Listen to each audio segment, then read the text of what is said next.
Chers amis du Laurier Rose, alors, qu'en est-il de votre avenir sur le plan sentimental? Eh bien, je prends pour vous l'oracle de Brigitte Bardot, qui est un oracle que j'aime bien en ce moment. Hop, et hop, on met ça, voilà. Et je vais prendre donc pour vous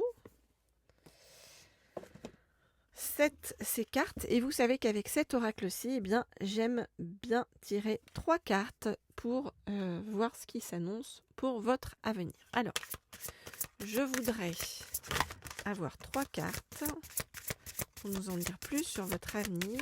Hop là, sur le plan sentimental. Ok, alors, hop, je remets les autres cartes dans le paquet.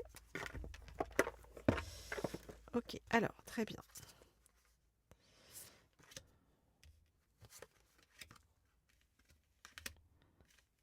Ok. Eh bien, c'est très positif ce qui arrive vers vous. Alors, on a pour la première carte, eh bien, le plateau de tournage. Alors, le plateau de tournage, ça vient vous dire en fait que votre vie, pour l'instant, sur le plan sentimental, eh bien, c'est comme si c'était morne pleine, comme si vous vous ennuyiez. C'est vraiment comme si cette carte, elle agitait un petit drapeau rouge en vous disant que voilà, vous êtes dans la lassitude et que cette lassitude, en fait, sur le plan sentimental, il faut y faire attention parce que ça vient aussi torpiller votre motivation, ça vient vous ôter le goût de ce que vous faites aussi en ce moment à côté. Et on vous dit transforme ça, transforme cet ennui en une forme de créativité. Parce que c'est aussi le fait que il y a des blocages sur le plan sentimental pour l'instant qui va te permettre dans cet intervalle de t'amener à explorer des nouveaux territoires, qu'ils soient extérieurs ou intérieurs. Donc c'est vraiment le signe que pour l'instant, puisque les choses autour de toi sur le plan sentimental ne sont pas en phase avec ton évolution personnelle, eh bien accepte-toi de te redistribuer symboliquement les cartes de ta vie pour pouvoir avancer. Donc on te dit, commence par déterminer les domaines où tu peux avancer dans l'intervalle où dans le plan sentimental c'est compliqué. On vous dit que il y a des choses à faire bouger, des choses qui sont devenues trop routinières, trop mécaniques, trop répétitives, le fameux train-train quotidien. Et voilà, faites bouger ça, placez-vous peut-être un objectif et ne vous mettez pas dans l'impatience par rapport au plan sentimental. Ne laissez pas cette sensation d'impatience et d'ennui s'installer. Et voyez-la plutôt comme le signe révélateur que bien vous pouvez et devez d'ailleurs remettre de la stimulation et du sens, c'est-à-dire de la vie, dans tout ça. Donc on vous dit que si pour l'instant la situation est bloquée, c'est pas grave. En fait, armez-vous de patience, attendez que ça se décoince. Le déblocage va venir sur le plan sentimental et en attendant, eh bien, prenez du temps pour vous, relaxez-vous et puis recentrez-vous sur vous et rouvrez bien votre créativité. Alors, avec cette deuxième carte qui est le miroir. Alors, avec le miroir, qu'est-ce qu'on vient vous dire? On vient vous dire d'accepter la situation.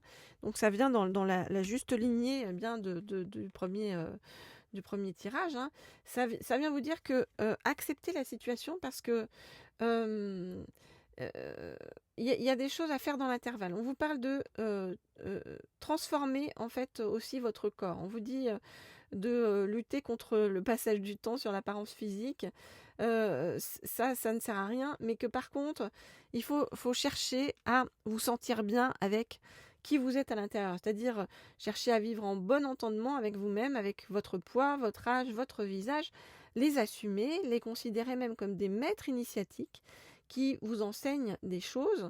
Et au-delà du corps aussi, c'est pratiquer l'acceptation dans tous les domaines de votre vie, y compris sur cette platitude sur le plan sentimental. Pour l'instant, on vous dit plutôt que de résister à ce que vous vivez, vous traversez, ce que l'univers vous envoie, eh bien on vous dit, il faut l'accueillir, remercier par avance pour le cadeau caché qui se dissimule là-dedans. On vous dit que pour être capable d'accepter la situation actuelle, eh bien, vous pouvez déjà admettre que vous n'avez pas de prise sur cette situation, sur ce qui se passe, et donc reconnaître votre impuissance, ça c'est la première chose. Alors ça demande un gros travail, on va dire, d'abandon. C'est l'abandon de l'espoir illusoire que vous contrôlez quoi que ce soit, c'est l'abandon de vos exigences et de mettre, j'ai envie de vous dire, vos souhaits dans les mains de l'univers. D'accord ? Donc on vous dit de vivre en attendant dans l'authenticité, de lâcher totalement la tentation d'agir sur les événements, de vouloir brusquer la situation. On vous dit de vous installer dans la confiance et dans la foi et de laisser bien la vie résoudre elle-même tout ce qui vous tracasse. Donc il y a un moment en fait de confrontation personnelle où vous allez être seul, peut-être face à vous-même.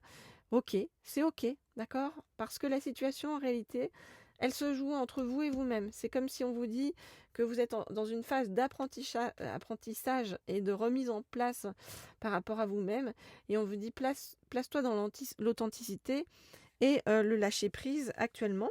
Et c'est comme ça que les situations vont évoluer, vont bouger, sachant que on sait que pour l'instant c'est compliqué. C'est compliqué, c'est pas grave, les choses vont s'ouvrir, d'accord ? Et les choses, elles vont s'ouvrir comment ? Elles vont s'ouvrir parce que, c'est ce qu'on vous dit, c'est que vous travaillez à côté à votre liberté sur le plan financier. C'est comme si cette liberté sur le plan financier, eh bien, allait ensuite vous ouvrir des horizons, j'ai envie de vous dire des océans sur le plan sentimental. Donc on vous demande de réapprendre à vous rendre libre vis-à-vis de l'argent, c'est-à-dire d'en avoir suffisamment pour vous sentir indépendant ou indépendante, sans en faire bien sûr une quête obsessionnelle que vous placez au centre de votre vie. Mais c'est simplement de trouver le juste milieu, le parfait dosage pour n'être prisonnier ni du manque d'argent, ni du besoin vorace d'en avoir toujours plus. Ce qui veut dire que ça requiert d'un côté de faire preuve bien sûr de pragmatisme et d'esprit gestionnaire. On vous dit d'accepter de parler de l'argent, de bien nourrir votre compte en banque, de veiller à vos dépenses, de rechercher la stabilité et les bons investissements. Et d'un autre côté, on vous dit de laisser l'argent être aussi et surtout une énergie bienfaitrice à utiliser pour vous apporter du plaisir et de la joie. Ok ? Donc, dans un premier temps, ok, tu t'ennuies en ce moment et tu n'as pas ce que tu veux sur le plan sentimental. Prends soin de toi, mets-toi en valeur et accepte-toi. Et là, c'est retrouve ta liberté sur le plan professionnel, financier. Mets le nez dans tes comptes, tiens-les à jour, intéresse-toi au fonctionnement de l'argent, vérifie également que tu es autonome financièrement et si ce n'est pas le cas, travaille activement dans ce sens. Et enfin, réfléchis à la place qu'a l'argent dans ta vie, c'est-à-dire est-ce que tu en as assez, pas assez, trop, à quoi est-ce que tu aimes l'utiliser, qu'est-ce que tu as envie de créer avec cet argent ou grâce à cet argent. Et en fonction de tout ça, cette carte, en fait, elle vous annonce une période financière fastueuse avec des rentrées d'argent. Mais juste avant ça, on vous dit redouble de vigilance et d'attention par rapport à ton argent, par rapport à tout ce qu'il y a sur le plan financier, matériel. Et une fois tout ça établi, ça va complètement débloquer tout ce que tu attends sur le plan sentimental. Voilà les amis, donc ce que je peux vous dire par rapport à tout ça. Alors, bien entendu, si vous souhaitez des guidances privées personnalisées, vous le savez, vous m'écrivez donc au mail qui se trouve sous la vidéo. Je réponds à tout le monde avec grand plaisir. Vous pouvez également vous abonner à cette chaîne pour ceux qui ne sont pas encore abonnés. Et puis, n'hésitez pas à me laisser des petits likes, des commentaires comme toujours. Ça me fait toujours très plaisir au passage, voilà. Je range ces cartes et puis je vous dis à très vite, à très bientôt pour une prochaine guidance. Je vous dis, je vous envoie en attendant plein de belles choses.